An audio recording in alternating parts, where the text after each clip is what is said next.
Kami akan lanjut ke aspek teknologi tepat guna dalam menangani limbah masker. Telah hadir bersama kami Joshua SSEMS Environment Engineering dan juga candidate PhD student Environmental Engineering di University of Central Florida. Sebelum menjadi PhD candidate di University of Central Florida, Joshua juga pernah menjadi research assistant di Universitas Sumatera Utara atau USU dan juga Graduate Research Assistant di Department of Civil Environmental and Construction Engineering di University of Central Florida. Maka itu, tidak usah berlama-lama lagi, waktu dan tempat kami persilahkan untuk Joshua. Halo Mentari, halo semuanya. Terima kasih Halo. atas pengenalan yang sangat baik sekali. Nah, jadi langsung saya share screen-nya ya. Hmm, Oke, sudah jelas?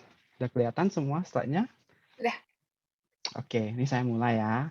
Jadi ya hari ini saya ingin sharing ya mengenai masker yang sekali pakai dan bagaimana cara untuk mengurangi itu dampak lingkungannya. Jadi sekilas inilah outline apa yang akan saya bicarakan hari ini. Pertama mungkin saya akan kenalkan dulu bagaimana fungsi sebenarnya dari masker sebagai alat pelindung diri atau di sini kita kenal dengan personal protective equipment. Habis itu kita sedikit melihat tentang bagaimana proses pembuatan masker tersebut.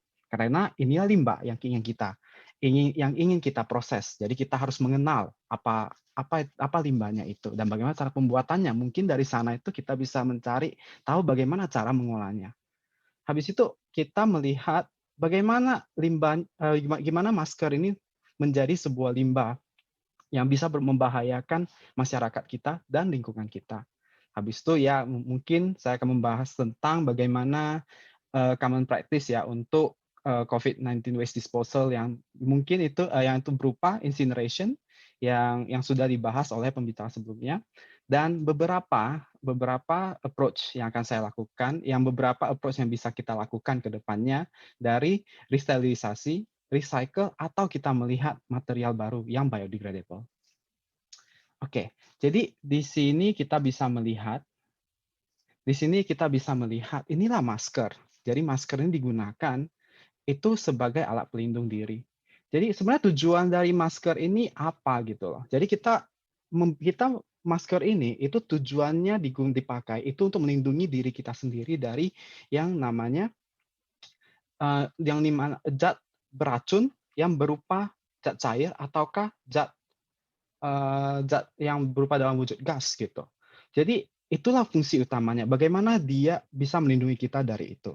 Dan melindungi dari zat spesifik apa, itu tergantung dengan industrinya. Jadi kayak misalkan di industri kimia, kita melindungi dari zat-zat kimia yang berbahaya, seperti mungkin ada NO2, nitrogen dioksida, ataukah nitrogen oxide yang sangat berbahaya bagi paru-paru kita sendiri. Habis itu kalau di medis itulah melindungi kita dari penyebaran patogen-patogen yang infectious gitu.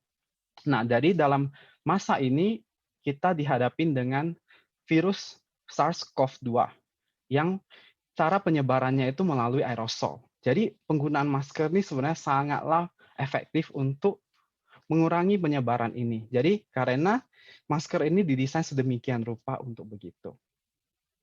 Oke. Nah, jadi ini proses pembuatannya. Jadi di sini saya memberikan 2 contoh ya. Jadi satu contoh itu adalah teknologi yang sudah ada sekarang yang sering digunakan. Habis itu satu lagi contoh merupakan teknologi yang relatif lebih baru compare dengan yang lain. Jadi salah satu contohnya itu adalah melt blown. Jadi melt blown itu adalah kita prosesnya seperti begini. Saya ada polimer ataukah plastik. Jadi plastik itu saya lelekan gitu, saya lelekan. Habis itu kalau kita lihat dari diagram ini, jadi plastik itu dilelekan, yang kemudian disemprot oleh udara. Disemprot dengan udara, kemudian yang akan dikoleksi oleh kolektor yang berputar terus, begitu. Jadi sehingga ketika polimer tersebut disemprotkan oleh udara itu, dia akan secara otomatis berubah wujud dan menjadi seperti serat. Nah, itulah namanya melt bloom process. Jadi di sini aku ada contoh ya, contoh dari masker. Jadi masker yang telah saya pakai dan tidak digunakan lagi dan saya gunting sebagai contoh. Jadi di sini itu kita ada three-ply masker, three-ply mask. Jadi biasanya terdiri dari apa? Pertama, layer pertama yang di depan. Jadi biasanya itu fungsinya itu untuk melindungi yang dari ke depan. Habis itu layer rail dalam itu yang berfungsi untuk menyerap droplet apapun yang kita sebarin. Jadi ini bisa melindungi orang yang berada di sekitar kita. Dan habis itu kita ada layer tengah, inilah yang namakan melt blown layer gitu. Jadi bagi para peserta yang memiliki masker yang jadi pakai, boleh kalian gunting sebelum dibuang dan digunting kecil-kecil, bisa kalian lihat bagaimana bentuk melt blown-nya gitu. Nah, jadi melt blown-nya ini dia tuh bentuknya sangat tipis sekali dan dia didesain sedemikian rupa supaya dia bisa menyerap air yang lebih efektif gitu. Dia menyerap airnya dengan cara yang lebih efektif karena luas permukaannya sangat besar. Jadi sehingga kalau kita pakai itu bisa sebenarnya kalau kita pakai itu bisa melindungi kita. Habis itu salah satu proses lagi yang sering digunakan itu adalah spun bond, tapi aku tidak membicarakannya di sini dan ini yang jadi untuk sebagai pengenalan aja saya kenalkan ada melt blown sama spun bond. Spun bond yang merupakan manufacturing process yang digunakan untuk pembuatan masker ini. Habis itu inilah teknologi yang relatif baru yang biasa digunakan untuk pembuatan serat yang berukuran nanometer. Nanometer itu adalah 10⁻⁹ meter. Itu artinya itu dia 1 juta kali lebih kecil dari diameter rambut kita. Jadi sangat kecil sekali materialnya. Jadi karena kecil sekali materialnya, kalau kita melihat dalam volume yang sama, itu akan memiliki luas area yang sangat aktif. Jadi sehingga dia fungsinya dia fungsinya itu bisa maksudnya biasa lebih dari material yang berukuran besar. Oke. Nah, seperti yang kita ketahui ya, karena masker itu berupa apa? Masker itu plastik gitu. Jadi plastik itu merupakan bahan yang sangat susah terurai gitu. Karena dia kalau kita melihat dari sisi kimia, dari sudut wujudnya, itu dia sangatlah stabil. Jadi sehingga ketika kita buang limbah plastik ini di lautan, kemudian dimanapun, itu dia tidak akan terurai hingga generasi per generasi begitu. Jadi ini bisa sangatlah mengganggu kepada ekosistem yang berada di sekitar. Jadi seperti yang dibicarakan oleh pembicara sebelumnya, ini bisa mengganggu ekosistem laut. Belum lagi masker ini bisa membawa berbagai jenis zat-zat yang berbahaya. Contohnya logam berat juga. Karena ini material ini sangatlah mudah menyerap bahan-bahan apapun. Jadi sehingga itu dia bisa sebagai media untuk menyebarkan limbah-limbah yang lain atau limbah-limbah berbahaya yang lain. Jadi ini sangatlah penting untuk bagaimana cara kita membuang masker ini tersebut. Oke, jadi biasanya kalau kita melihat di rumah sakit ya, itu mereka memiliki sistem yang namanya insinerator gitu. Jadi insinerator itu ibaratnya kita bakar gitu. Jadi ada sampah, habis itu kita bakar gitu. Tapi bedanya apa? Jadi insinerator itu dia memiliki suatu extra exhaust gitu. Maksudnya kayak sudah dibakar. Kalau misalnya kita bakar sampah ya, kita bakar sampah itu di ruangan terbuka begitu. Jadi gas-gas yang dihasilkan dari hasil pembakaran itu akan kemana? Lari ke udara. Dan ketika lari ke udara itu bagaimana? Itu akan menyebabkan pemanasan global. Jadi ketika ada pemanasan global, apa yang akan terjadi? Itu akan menyebabkan sea level naik gitu. Itu akan menyebabkan sea level naik dan itu akan membuat daratan kita itu makin tenggelam begitu. Dan inilah sangatlah berbahaya. Kalau kita melihat secara jangka yang sangat jauh ya. Nah, jadi di insinerator ini bedanya apa? Dia itu dilengkapi dengan suatu filter yang bisa menyaring beberapa gas-gas berbahaya seperti gas-gas asam, SO2, NO2, NO. Jadi makanya penting sekali kalau suatu hospital, suatu rumah sakit memiliki license dengan ini, memiliki license dan spesifikasi yang baik dengan ini. Karena enggak, mereka itu dan biasa license itu melihat bagaimana fungsi dari filternya. Jadi jadi ketika fungsinya itu bagus, dia tidak akan mencemarkan udara dan bisa digunakan dengan baik. Nah, tapi proses ini memiliki beberapa kekurangan. Karena yang namanya bakar, kita perlu apa? Energi. Gitu. Jadi energi ini untuk pembakaran ini sangatlah mahal. Jadi kalau misalkan kita lihat dengan long term, itu bakal menjadi proses yang mungkin yang bakal memiliki operating cost yang cukup tinggi dan memerlukan maintenance yang sangat tinggi. Begitu. Jadi ini metode ini sangatlah bagus karena ada banyak sistem safety-nya. Tetapi apakah ini metode yang bakal kita lakukan dalam jangka yang dalam waktu lama gitu? Itu belum tentu. Jadi kita perlu melihat berbagai metode yang lain. Jadi di sini saya ada memiliki beberapa approach yang saya lihat dari literatur ya.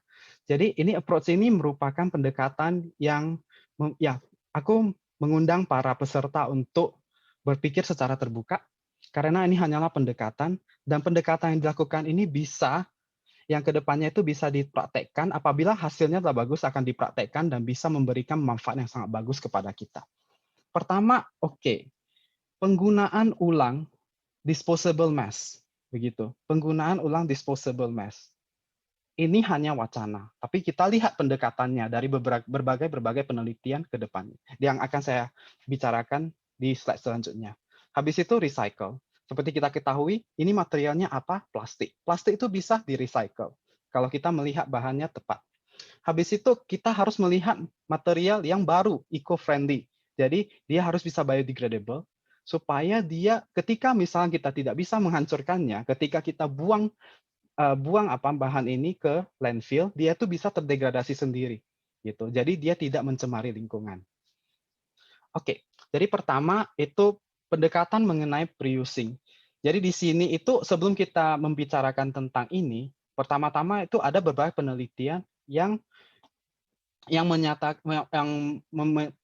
maksudnya mereka melakukan studi itu berapa lama virus SARS-CoV-2 itu dapat hidup di permukaan yang lain. Jadi contohnya ini kita lihat ya di contoh pertama di logam, di kayu, di plastik dan di gelas. Itu bisa up to 9 hari gitu. Dia bisa hidup up to 9 hari. Tetapi di studi ini hanya satu strain dari COVID yang 9 hari. Sisanya itu 5 hari. Jadi itu masih perlu validasi lagi. Apakah itu benar banyak itu kebanyakan itu 9 hari ataukah hanya 5 hari. Habis itu ada juga di permukaan lain seperti stainless steel, habis itu ada karton, habis itu ada copper atau tembaga itu up to 72 jam. 72 jam. Jadi di sini tabel di samping ini itu bagaimana pendekatan orang ya, bagaimana pendekatan dari penelitian dari para peneliti di negara lain. Itu kita lihat di sini itu beberapa pendekatan dari pencucian. Jadi di sini kita lihat dari pencucian dengan 60 derajat Celcius, pemanasan 60 derajat Celcius dan penggunaan hydrogen peroxide selama up to 3 kali itu yang tidak mengalami deformasi. Gitu. Deformasi itu artinya dia tidak mengalami perubahan struktur secara langsung yang bisa dilihat. Begitu. Nah, tapi habis itu the fit test-nya itu apakah dia berfungsi seperti normal? Bisa kita lihat itu hampir tidak ada kecuali hanya hidrogen peroxide sekali yang bisa mendekati kontrolnya. Dan inilah masih perlu dilakukan studi terlebih lanjut lagi, tapi di sini kita bisa lihat kalau metode ini memiliki salah satu pendekatan yang sangat bagus. Habis itu setelah kita kalau kita mau menggunakan ulang, di sini kita juga ada satu option yang namanya dekontaminasi. Jadi dekontaminasi masker yang digunakan. Jadi salah satu teknologi dekontaminasi yang bisa digunakan itu apa? Pertama itu ada ultraviolet radiation. Jadi ultraviolet itu dia sangatlah poten untuk patogen-patogen seperti ini karena dia bisa menghancurkan sampai ke selularnya. Habis itu ada juga yang namanya moist heat. Moist heat itu uap air. Uap air itu biasa berada dalam suhu 100 derajat Celcius, jadi itu sangatlah poten. Habis itu dry heat. Dry heat itu biasa seperti kayak kita melakukan hair dryer, menggunakan hair dryer, itulah dry heat. Habis itu hydrogen peroxide vapor, di mana itu ada hydrogen peroxide yang dibuat dalam bentuk uap dan digunakan untuk mensterilisasi. Dan inilah contoh mesinnya, hydrogen peroxide vaporization. Oke, sekarang kita melihat bagaimana recycle ini bisa digunakan. Nah, jadi di sini masker ini memiliki berbagai material yang berbeda. Jadi kawat, kita ada kawat yang untuk kita cocokkan ke hidung. Habis itu bagian depan dan bagian belakang ini adalah spunbond. Bagian dalamnya itu adalah melt blown. Jadi tiga material ini adalah polipropilin. Jadi polipropilin itu biasanya digunakan dalam wujud pellet. Oke. Nah, jadi di sini bagaimana cara pendekatannya itu untuk membuat masker ini menjadi bentuk pelletnya. Nah, pertama itu ini contoh yang biasa digunakan ya. Jadi pertama itu kita harus memilah face mask itu dari yang lain. Dan seperti dengan hasil penelitian yang ada, 9 hari itu sudah cukup. Jadi kita bisa membiarkan masker tersebut lebih dari 10 hari atau up to 14 hari sebelum diproses. Habis itu sesudah itu, barusan ya kita pisahkan material-material yang berbeda seperti ear loop. Ini ear loop. Habis itu layer pertama, layer kedua, dan layer ketiga. Habis itu masing-masing di-cut menjadi bentuk kecil. Habis itu bagi yang untuk proses yang terlebih lanjut itu bisa disterilisasi dengan UV lagi setelah di-cut menjadi kecil-kecil dan habis itu diproses menjadi pellet. Dan itu mungkin salah satu proses yang bisa digunakan untuk merecycle bahan face mask ya. Dan ini yang terakhir. Jadi ini di sini kita melihat ke depannya. Bagaimana masker yang kita gunakan itu menggunakan material yang berbasis nanoteknologi. Gitu. Jadi di sini ini ada satu penelitian yang sangat luar biasa yang barusan keluar 2021. Jadi itu mereka menggunakan material yang bernama nanokitosan gitu. Jadi nanokitosan itu bisa kita cari dari mana? Kita bisa cari dari kepiting gitu. Jadi cangkang kepiting itu dia memiliki kitosan. Sebenarnya dia memiliki kitin. Jadi habis itu kita olah lagi dia akan menjadi kitosan. Jadi kitosan tersebut ini sangat terkenal karena dia memiliki satu sifat yaitu antimikrobial. Begitu. Jadi di sini tuh mereka berhasil membuat masker yang mereka infuse nanokitosan ke dalam masker, ke dalam filternya. Begitu. Jadi di sini itu karena kitosan ini berasal dari mana? Berasal dari alam, berasal dari cangkang kepiting. Jadi dari sini kita bisa bilang kalau material ini adalah biodegradable. Dan apabila material ini bisa ketika mereka mencoba material ini itu hasilnya itu bisa jauh lebih superior dari apa yang kita lakukan, apa yang kita pakai sekarang begitu.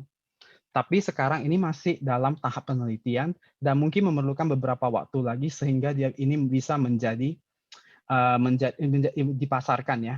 Tetapi ini merupakan suatu harapan bagi kita semua bahwa ini bisa dilakukan. Jadi masker ini biomaterial dan dia tidak akan mencemari lingkungan. Dan di sini itu ada satu proses. Nah, seperti kita lihat ini ketika day plus zero, artinya dia masih belum ada apa-apa. Masih kontrolnya ya. Habis itu setelah 28 hari dia terdisintegrasi sendiri. Begitu ketika dipaparkan sama mikroba. Begitu. Jadi ya ini salah satu penelitian yang bakal bisa kita gunakan ke depannya. Dan ya jadi sebagai kesimpulan ya kita hari ini saya mengenalkan bagaimana masker, apa itu masker, habis itu bagaimana pengolahan limbah masker, habis itu bagaimana kita menghadapinya dengan beberapa pendekatan seperti reuse, habis itu recycle, habis itu melihat material yang baru. Nah, Di sini ada 2 video bagi kalian mungkin yang tertarik. Jadi di sini metode recycle masker yang tadi saya bicarakan itu sebenarnya sudah dilakukan. Di sini itu pernah dilakukan di Prancis dan di sini itu ada YouTube link-nya.